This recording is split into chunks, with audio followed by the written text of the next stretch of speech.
The heat was the first thing that hit me, like a wall of fire pressing against my face and arms, sticking my shirt to my sweaty back. I could still hear Talia's awful road trip playlist blaring from the van's speakers, some pop song with too much auto-tune that she swore was a vibe. I'd been laughing, or at least pretending to, because it was easier than arguing with her in front of her friends. Marla was in the passenger seat, filing her nails. Shay was sprawled across the middle row, and Bryn was next to me in the back, sipping something neon green from a plastic bottle. We were somewhere in the desert, miles of sand and scrub stretching out around us, when it happened. One minute I was leaning forward to grab a water bottle from the cooler, and the next, the van door slid open, and I felt hands, Bryn's, I think, shove me hard. I hit the ground rolling, sand and gravel biting into my elbows and knees, the air knocked out of me as the van peeled away. I heard them laughing, loud and wild, like hyenas. "Let's see if he can make it back," Talia shouted, her voice sharp over the engine's roar. The wind swallowed the rest as they sped off, dust clouding around me. I lay there for a second, stunned, my heart pounding in my chest, waiting for the punchline to end. They'd turn around. They had to. Scrapes stung my arms, and a bruise was already forming on my shin, but it wasn't the pain that got me, it was the quiet that followed. I pulled myself up, spitting sand from my mouth, and squinted down the empty road. The van was a speck now, then nothing. Minutes dragged by. I stood there, hands on my hips, the sun beating down like it was trying to melt me into the ground. They weren't coming back. I kept thinking, this is a joke, right? Talia wouldn't just leave me. But the hours ticked on, and the truth sank in deeper than the cuts on my skin.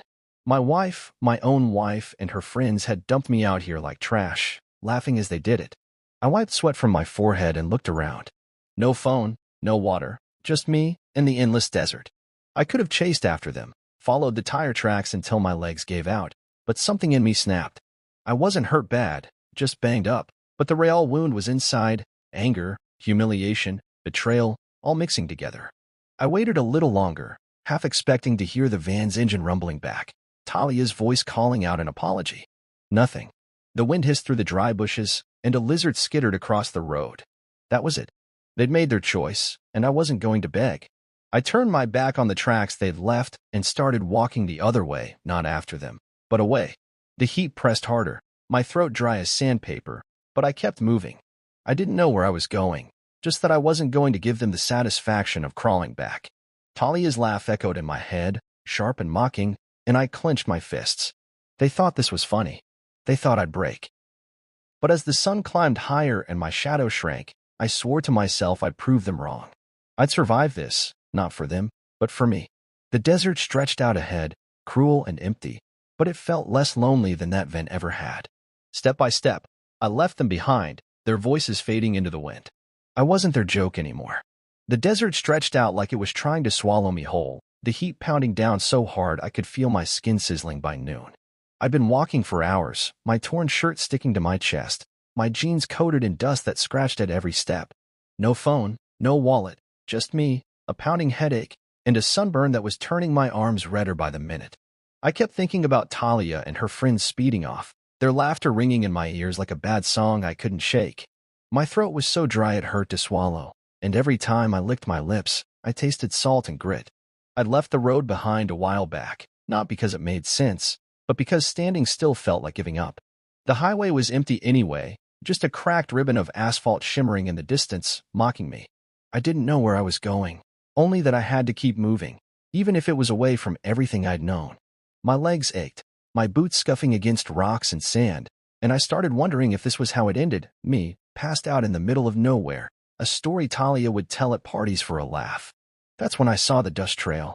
At first, I thought it was a mirage, my brain playing tricks from the heat, but then I heard the rumble of an engine. A beat-up pickup truck rolled toward me, kicking up sand, and I waved my arms like a madman, half expecting it to blow right past. It slowed, then stopped, and an older guy leaned out the window. He had a gray buzz cut and a face like leather, eyes squinting at me through the glare. "You look like hell," he said, voice rough but not unkind. I tried to answer, but my mouth was too dry, and all I got out was a croak. He tossed me a water bottle from the cab, warm, but I didn't care. I guzzled it down, the plastic crinkling in my hands, water spilling over my chin.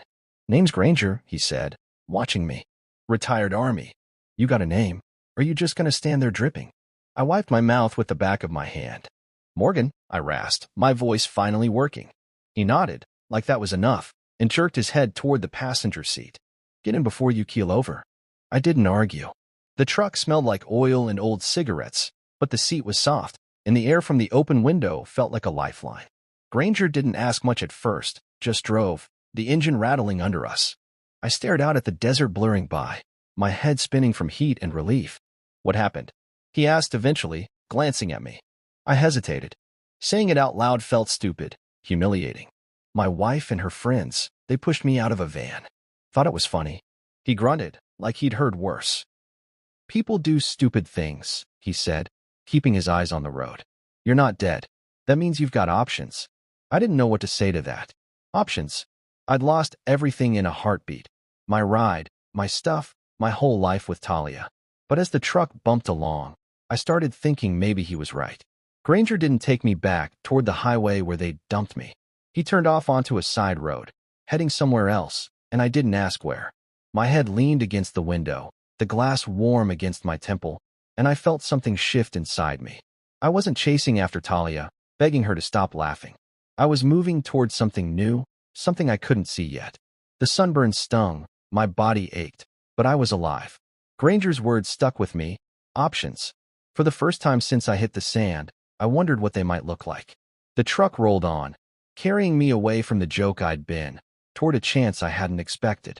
The truck rattled to a stop in front of a faded sign that read Sage Ridge, and I squinted out the window at a town that looked like it had been half forgotten by the world. Granger pointed down the main drag, a dusty strip with a mechanic shop on one side, a bar with a flickering neon sign, and a small white building with a cross on top that I figured was the church-run shelter he'd mentioned. "You'll find a bed there," he said, nodding toward it. "Tell it I sent you." I thanked him, my voice still scratchy from the desert, and climbed out, my legs wobbly but holding me up. Granger didn't stick around. He just gave me a quick salute and drove off, leaving me standing there with nothing but my torn clothes and a name I wasn't sure I wanted anymore. The heat was still brutal, pressing down on me as I shuffled toward the shelter, sweat dripping into my eyes. The door creaked when I pushed it open, and a big guy with a bald head and shoulders like a linebacker looked up from a desk cluttered with papers. "You lost?" he asked, his voice gruff, eyes narrowing like he was sizing me up. I wiped my face with my sleeve, feeling the dirt smear. "Granger sent me," I said. "Said you might have a spot." He stared at me for a long moment, then grunted. "Name?" I hesitated. Morgan felt tied to Talia, to the van, to the laughter still ringing in my head. "Cal," I said instead, pulling my middle name out of the air. It felt right. Short, simple, a fresh start. Ed didn't care either way. He scribbled something down and jerked his thumb toward a hallway. "Bunks in the back. Don't cause trouble." I nodded and followed his directions, stepping into a room with a dozen cots, most empty except for a guy snoring in the corner. The place smelled like bleach and old socks, but it was a roof, and that was more than I'd had an hour ago. I dropped onto a cot, the springs creaking under me, and stared at the ceiling, my body aching from the fall and the walk. I didn't call Talia. Didn't even think about it, really. My phone was gone. Probably still in the van, and I wasn't about to borrow one to beg her for anything. She was probably back home by now, sprawled on our couch with Marla, Shay, and Bryn, cracking jokes about the drop-off, or whatever clever name they'd cooked up for leaving me in the dust. The thought made my stomach twist, but I pushed it down. I was here now, not there. The next morning, Ed found me at breakfast, stale coffee, and a dry muffin from a plastic tray. "You good with your hands?" he asked, leaning against the wall. I shrugged. "I've fixed a few things." He didn't smile, just nodded. "Construction crew needs labor. Pays cash, no questions. You in?" I said yes before I even thought it through. By noon, I was on a site outside town, hauling lumber under a sun that felt like it wanted to cook me alive. The work was hard, my muscles screamed, my sunburned skin burned worse with every move, but it was mine. No one laughed at me here. The crew was a mix of quiet guys who didn't ask about my past, and I liked it that way. I'd swing a hammer, lift beams, feel the sweat pour down my back, and for a few hours, I could forget the van, forget Talia's voice. At night, I'd collapse on my cot, too tired to dream, and wake up to do it again. Sage Ridge wasn't much, but it was a place to stand still for a while. I started saving the cash Ed's gig paid, stuffing it into an old sock under my mattress. I didn't know what for yet, just that I needed something to hold on to. The heat never let up, but this time, I chose it. I wasn't running from anything anymore. I was building something, even if it was just a new version of myself, one nail at a time. The months slipped by in Sage Ridge, each day blending into the next under the relentless sun, and I could feel my hands changing, hardening like the cinder blocks I hauled every day on the construction site. My palms were rough now, calluses thick from swinging hammers and driving rebar into the ground, my fingers stained with dirt and concrete dust that never seemed to wash off completely. I'd moved out of the shelter after a couple of weeks, renting a cot in the back of the mechanic shop down the street. It wasn't much, just a thin mattress shoved against a wall cluttered with tools and spare parts, the air heavy with the smell of grease. But it was mine, and I earned it. The mechanic, a wiry guy named Pete, let me stay cheap if I helped out after hours, fixing flats or cleaning up oil spills. I liked the work. It kept my hands busy and my mind quiet. That's where I met Clara. She rolled into town one afternoon in a beat-up hatchback that coughed smoke from the tailpipe, pulling into Pete's garage while I was wiping down a workbench. She climbed out, a slim woman with dark hair tied back and eyes that caught everything, sharp but warm, like she could see through you without making you feel small. Radiators shot, she told Pete, her voice steady, no nonsense. She was a traveling nurse, she said, passing through to help at a clinic a few towns over. I didn't say much, just nodded when Pete asked me to take a look at her car while he ran to grab a part. She leaned against the wall, watching me work, and I could feel her eyes on me, not judging, just curious. You're quiet, she said after a while, breaking the silence. I glanced up from the hood, my hands greasy, and shrugged. Not much to say. She smiled a little, just a twitch of her lips, and didn't push. I liked that about her right away. She didn't dig for things I wasn't ready to give. It took a couple days to fix her car, and she stuck around, stopping by the garage to check on it. We'd talk a little, nothing deep, just about the weather, the town, the way Pete's radio only played country songs with too much twang. She noticed I didn't say anything about where I came from, and she never asked. It was like she knew there was a story there, something heavy, but she let me keep it to myself. One night, after her car was done, she stayed late, sitting on a stool while I finished patching a tire for another customer. The garage was quiet, just the hum of the fluorescent lights overhead and the clink of my tools. You're good at this, she said, nodding at my hands. I wiped them on a rag, feeling a flicker of pride I hadn't felt in a long time. Thanks, I said, and meant it. She tilted her head, studying me. You're not like most guys around here. They talk too much. I laughed, a short, rough sound that surprised me. Maybe I just don't have their stories. She didn't buy that. I could tell, but she let it go. When she left the next day, she slipped me her number on a scrap of paper, saying, in case you ever need a checkup. I tucked it into my pocket, not sure I'd call, but I kept it anyway. She came back a week later, said her route brought her through again, and we started talking more. She'd sit with me in the garage after work, sharing coffee from a thermos she carried, and I'd listen to her stories about patients she'd helped, places she'd been. She was kind, but not soft. There was a strength in her I could feel, something steady. For the first time since the van, I didn't feel like a punchline. She saw me as Cal, the guy who fixed things, not the idiot Talia and her friends had laughed out into the desert. And slowly, I started believing I could be that guy, someone worth seeing. My hands might have turned to stone, but with Clara, something inside me was starting to soften, and I didn't hate it. The garage felt different with Clara around, like the air wasn't just thick with oil and heat anymore, but something lighter, something I hadn't felt in years. One night, after Pete had locked up and gone home, we were sitting out back on an old bucket I'd flipped over, the metal cold against my legs. I'd grabbed a soda from the vending machine by the shop door, and we were splitting it, passing the bottle back and forth under the dim glow of a flickering bulb. The desert stretched out dark and quiet beyond the garage, crickets humming in the distance. My hands were still greasy from tinkering with an engine all day, and I wiped them on my jeans, feeling the rough fabric catch against my calluses. Clara took a sip, her fingers brushing mine as she handed it back, and I don't know why, but I decided right then to tell her. My name's not just Cal, I said, my voice low, like I was testing the words. She raised an eyebrow, waiting, her eyes steady on me. It's Morgan. That's my real name. I braced myself, half expecting her to laugh or look confused, but she didn't. She just nodded, slow and easy, and said, "About time." That was it. No questions, no digging, just acceptance, like she'd known all along I was carrying something heavier than I let on. I let out a breath I didn't realize I'd been holding, and we sat there a while longer, the soda going flat between us. 6 months later, we moved in together. It wasn't anything fancy, just a little trailer on the edge of Sage Ridge, parked under a scraggly tree that barely gave shade. The walls were so thin I could hear the wind rattling through them, and the whole place smelled like machine oil and dust, but it was ours. I'd come home from the construction site, my shirt soaked with sweat, my boots caked with dirt, and she'd be there, maybe reading a book or sorting her nursing supplies on the tiny table we'd squeezed into the corner. We'd cook together sometimes, simple stuff like eggs or beans, nothing gourmet, and I'd catch myself smiling at how easy it felt. No one was mocking me here. No Bryn snickering at how I flipped the eggs wrong. No Shay whispering some jab about my cooking behind my back. No Talia acting like she didn't hear the insults piling up.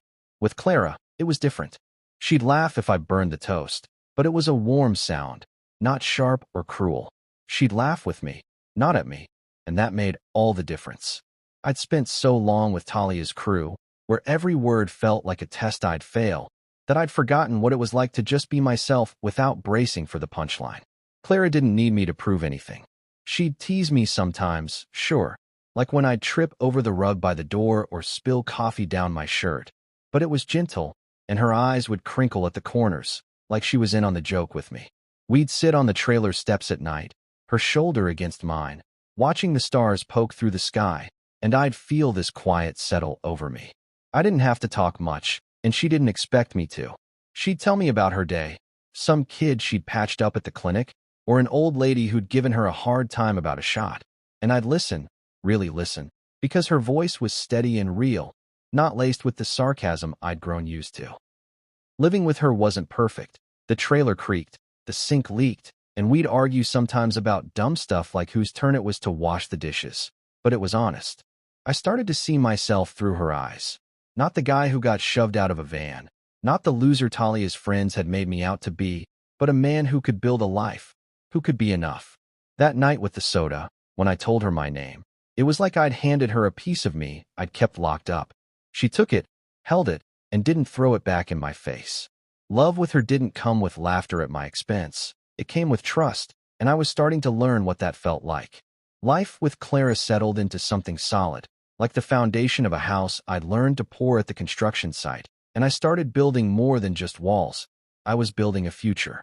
Every paycheck from the site, I'd tuck away, folding the cash into an old metal box I kept under the trailer's bed, watching the stack grow slow but steady.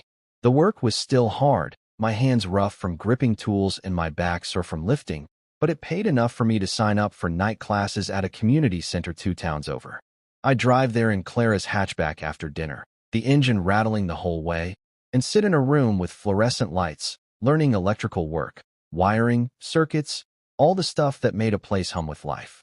It wasn't easy. My eyes would burn from staring at diagrams, my fingers fumbling with wires, but I stuck with it. After a year, I had enough know-how to start a handyman business. I borrowed a truck from Pete, loaded it with tools, and drove to a neighboring town where folks needed fixes. Leaky pipes, busted outlets, flickering lights. Word spread, and soon I was busy, my days filled with jobs that left me tired but proud. Clara was doing her thing too. She'd scraped together some savings and started a mobile clinic, driving around in a van she'd fixed up with shelves for bandages and medicine. We'd come home at night, her smelling like antiseptic and me like sawdust, and collapse on the trailer's lumpy couch, sharing stories about our days. Life was simple, busy, honest, nothing flashy, but it was ours. We got married under a Joshua tree just outside town, the bark rough and twisted against the blue sky. It was just us, a local judge with a tie that didn't match his shirt, and a radio Clara had propped up on a rock, playing slow jazz that crackled through the static. She wore a plain dress, her hair loose, and I had on a clean shirt I'd ironed myself. We didn't need more than that. Years blurred after. Work got steadier, we saved more, and we bought a house. a small place with a porch and a yard big enough for a dog to run in. Then came Mira, our daughter, born with Clara's spark in her eyes and my quiet way of watching the world. She'd toddle around, chasing bugs or tugging at my pant leg while I fixed something, and I'd scoop her up, feeling her little hands pat my face. The man they'd pushed out of that van. He was gone, faded like a bad dream. I'd built something better, something real. Or so I thought. It was a Tuesday morning, years later, when the call started. I was in the kitchen, pouring coffee, while Mira sat at the table, sneaking cereal to the dog under her chair. The phone buzzed on the counter. Once, twice, then kept going. I ignored it at first, figuring it was a client with a broken fuse box, but it didn't stop. Clara glanced over from the sink, drying a plate, her brow furrowing. "You gonna get that?" she asked. I sighed, set my mug down, and checked the screen. A number I didn't know, and when I swiped to see the log, it hit me. 97 missed calls, all from the same digits. My stomach tightened. The voicemail icon blinked, and I tapped it, holding the phone to my ear. Her voice came through, clear and sharp, like a knife slicing through time. "Morgan, please. I know it's been years. I found you. I need to talk to you. Talia." My chest locked up, my breath catching. I hadn't heard that voice in 17 years, not since the desert, not since the laughter and the dust. Mira giggled, oblivious, tossing another Cheerio to the dog. Clara turned, wiping her hands on a towel, and caught my face, pale, frozen. "Who was that?" she asked, her voice soft but firm. I swallowed, my throat dry as sand.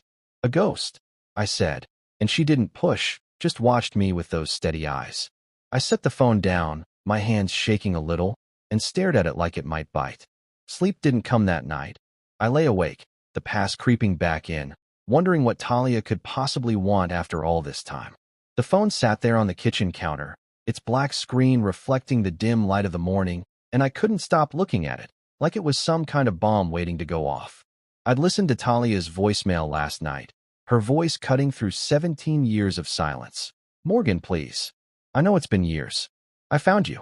I need to talk to you." And now it was stuck in my head, playing on repeat like a song I hated but couldn't shake. 97 missed calls, all from her number, blinking on the log like a heartbeat I didn't want to feel. I stood there, hands gripping my coffee mug, the steam curling up into my face, while Mira sat at the table, her spoon clinking against her cereal bowl.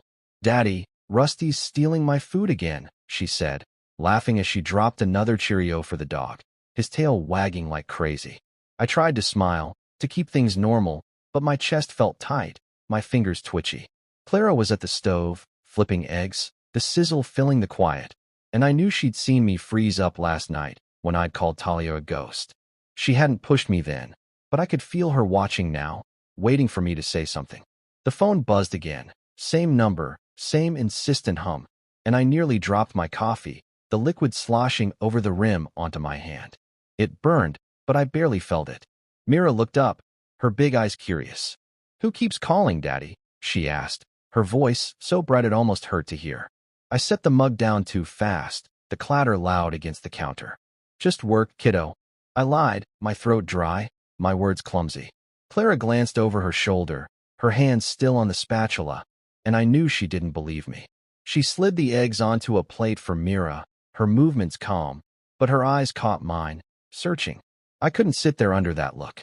I grabbed the phone and stepped outside, the screen door slamming shut behind me with a bang that made me flinch. The air was crisp, the sun just peeking over the rooftops, turning the yard a soft gold. My boots crunched on the gravel as I paced, the phone heavy in my hand. I didn't want to hear her again, didn't want that voice dragging me back to the desert, but I had to know what she wanted. My thumb hovered, then pressed play, and I held it to my ear, my pulse thumping loud in my head. "Morgan, please. I know it's been years. I found you. I need to talk to you." There it was again, that shake in her tone, that crack I hadn't noticed the first time, like she was scared or broken or both. No apology, no hint of why, just her begging like she still had a right to me.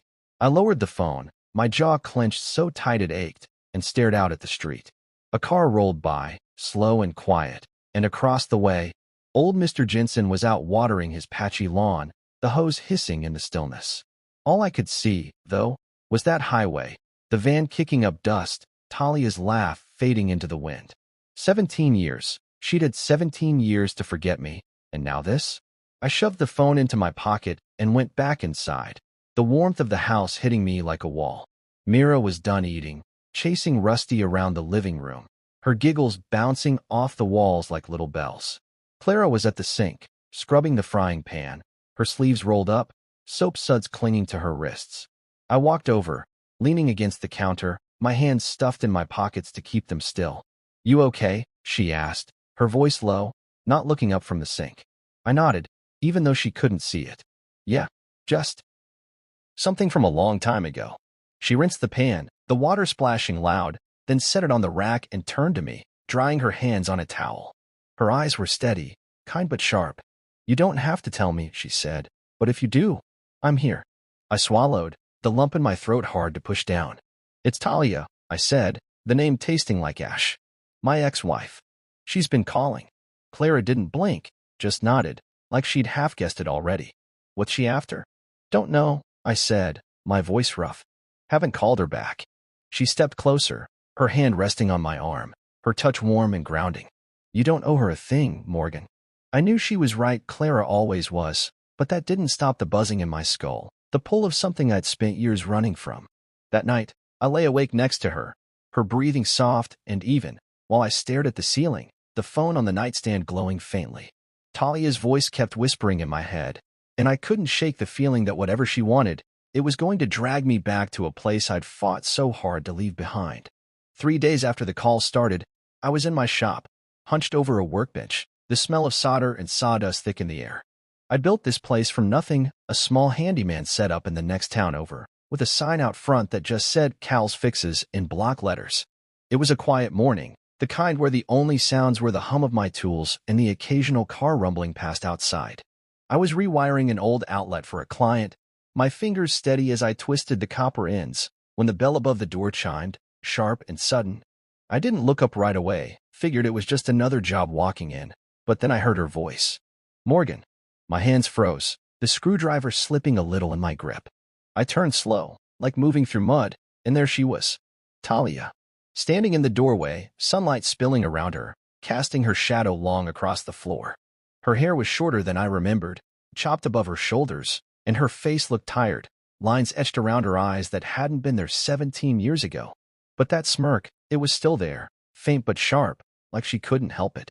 Behind her stood Marla and Shay, looking older too, worn down but still carrying that same air of expecting the world to clap for them. Bryn wasn't with them, and I didn't ask why. "Look at you," Shay said, her voice dripping with something between surprise and mockery, her arms crossed as she leaned against the doorframe. "You're really alive." I didn't say anything, just stood there, the screwdriver still in my hand, my heart thudding hard against my ribs. Talia stepped forward, her boots scuffing the concrete floor, and I saw her eyes flicker around the shop, taking in the tools, the shelves, the life I'd built. "I need your help," she said, her voice softer now, almost pleading. "Please." I stayed quiet, waiting, my jaw tight. She took a breath, like she was steeling herself. "My business tanked. The boutique I opened with Marla, it's gone. My husband, he was a banker, left me with nothing. Marla's been evicted, Shay's out of work. We're struggling, Morgan. You've done well here. I can see it. Just help us out. Just a little." Her words hung there, heavy, and I felt something hot twist in my gut. Anger, sure, but something else too, something cold and hard. I looked at her, really looked at her, at the way her hands fidgeted, at Marla's scowl and Shay's raised eyebrow, like they thought I owed them this. 17 years ago, they'd pushed me out of a van, laughing like it was the funniest thing in the world, and now they were here, asking for my help. I set the screwdriver down slow, deliberate, and straightened up, meeting Talia's eyes. $36.75, I said, my voice flat, steady. She blinked, confused. "What?" "Was fair," I said. "From that highway where you left me to the next town. That's what I would have needed back then. That's all you get now." For a second, no one moved. Talia's mouth opened, then closed, like she couldn't believe I'd said it. Marla let out a huff, rolling her eyes, and Shay muttered, seriously, under her breath. I didn't flinch, didn't look away. I just stood there, hands at my sides, the weight of those years pressing down on me. Talia laughed, a short, sharp sound, like she thought I was joking, but it died fast when she saw my face. "Morgan, come on," she said, stepping closer, her voice dropping low. "We're in trouble. You can't just—" "I can." I cut her off, my tone cold. "You wanted to see if I'd make it back. I didn't. I made it here. You don't get to walk in and ask for more than what you left me with."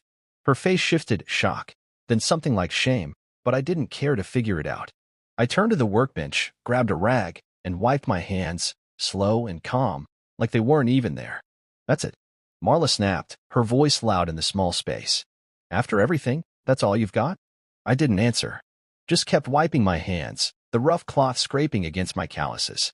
Talia stared at me, her eyes wet now, her smirk gone. "You've changed," she said, quiet, like it surprised her. "Yeah," I said, looking up at her. "I had to."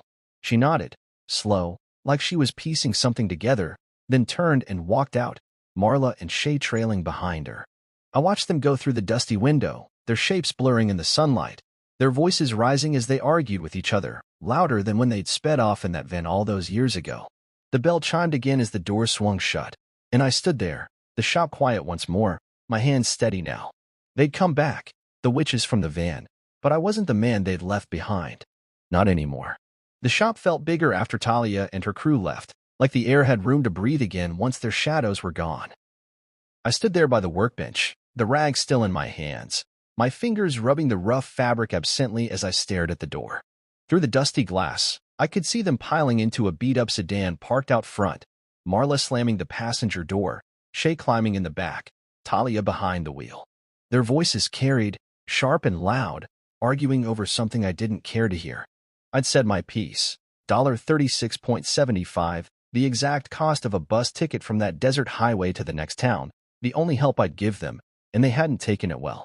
Talia's laugh had rung out at first, short and disbelieving, like she thought I was pulling some kind of prank, but when she saw my face, it faded fast. Marla had rolled her eyes so hard I thought they'd stick that way, and Shay had muttered seriously, like I'd insulted her personally.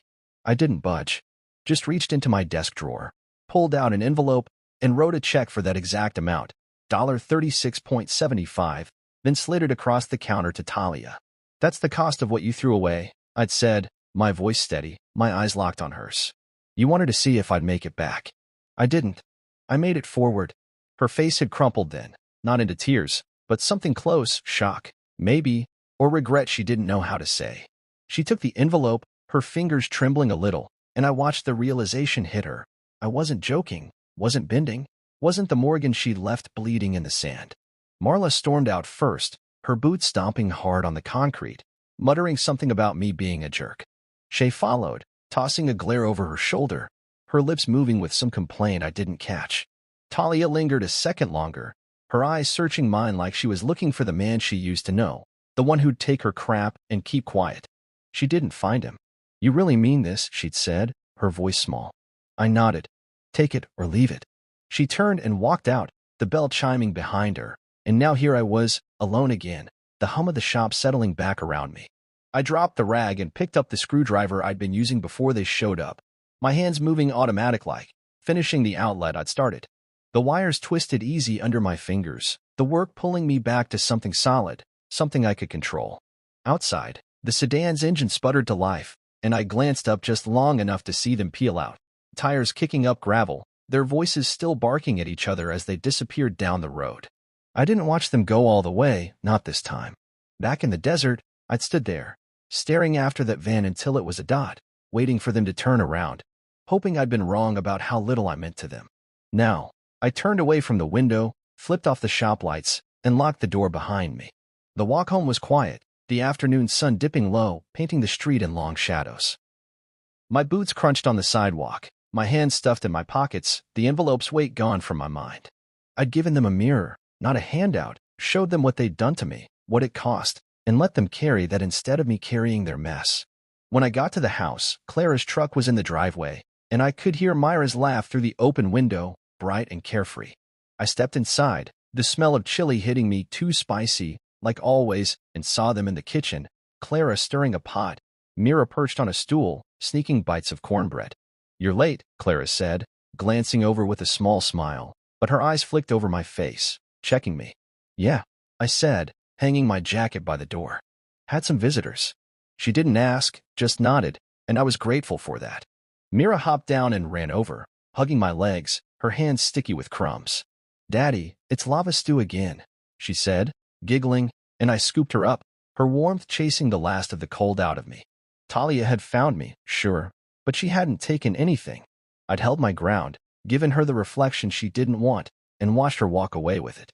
The shop, the house, this life, it was mine, built from scratch, and they couldn't touch it.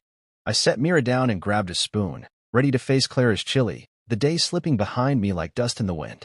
The house smelled like chili when I walked in, the kind Clara always made too spicy, the heat of it stinging my nose as I hung my jacket by the door. Mira was already at the table, her little hands wrapped around a glass of water, her face scrunched up from a bite she'd just taken. "It's lava stew, Daddy," she said, laughing through the sting, her voice bouncing around the kitchen like it always did. Clara stood by the stove, stirring the pot, her hair tied back loose, a few strands falling into her face. She glanced over at me, her eyes catching mine for a second longer than usual, like she could tell something had happened at the shop. "You're late," she said, her tone light but curious, and I nodded, kicking off my boots by the mat. "Yeah, got held up," I said, keeping it simple. She didn't push, just turned back to the pot, and I was thankful for that. Clara always knew when to wait. I grabbed a bowl from the cabinet, the ceramic cool against my hands, and scooped some chili, the steam rising up thick and sharp.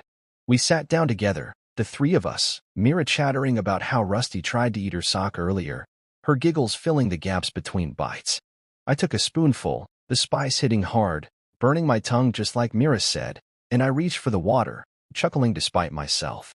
"You trying to melt us, Clara?" I asked, and she grinned, shrugging. "Keeps you awake," she said, and Mira laughed louder, begging for more cornbread to cool her mouth. After dinner, we cleaned up quick, me washing, Clara drying, Mira stacking the spoons like it was a game, and then we headed out to the porch. The night was cool, the air crisp against my skin after the heat of the kitchen, and we wrapped up in a blanket, the three of us squeezed onto the old bench I'd fixed up last summer. Clara leaned her head on my shoulder, her warmth steady against me, and Mira sat on my lap, her little legs dangling as she pointed at fireflies blinking in the yard. "Catch one, Daddy," she said, squirming to get down, and I let her go, watching her chase those tiny lights, her laughter cutting through the dark. The stars were out, bright and quiet overhead, and I felt Clara's hand slip into mine, her fingers threading through, solid and real. "Everything okay?" she asked, her voice low, just for me.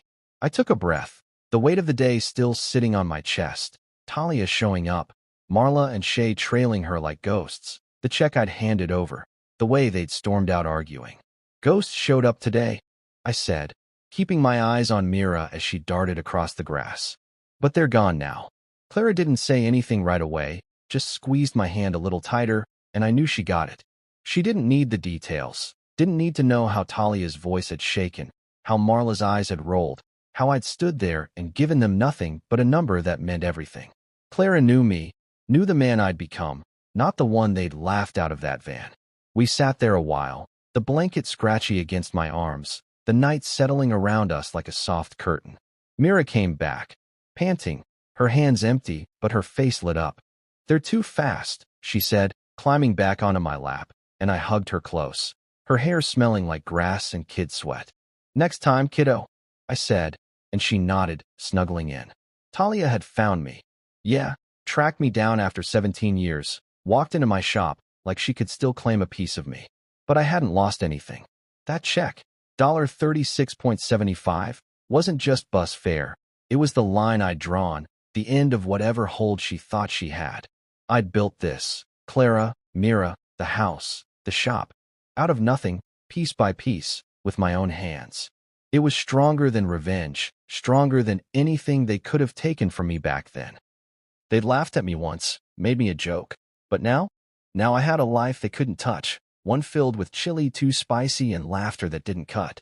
Clara's head stayed on my shoulder, her breathing slow, and Myra's weight grew heavy as she started to doze. The fireflies kept blinking, the stars kept shining, and I felt it, closure, real and quiet, settling in my bones. They were gone, and I was here, right where I belonged.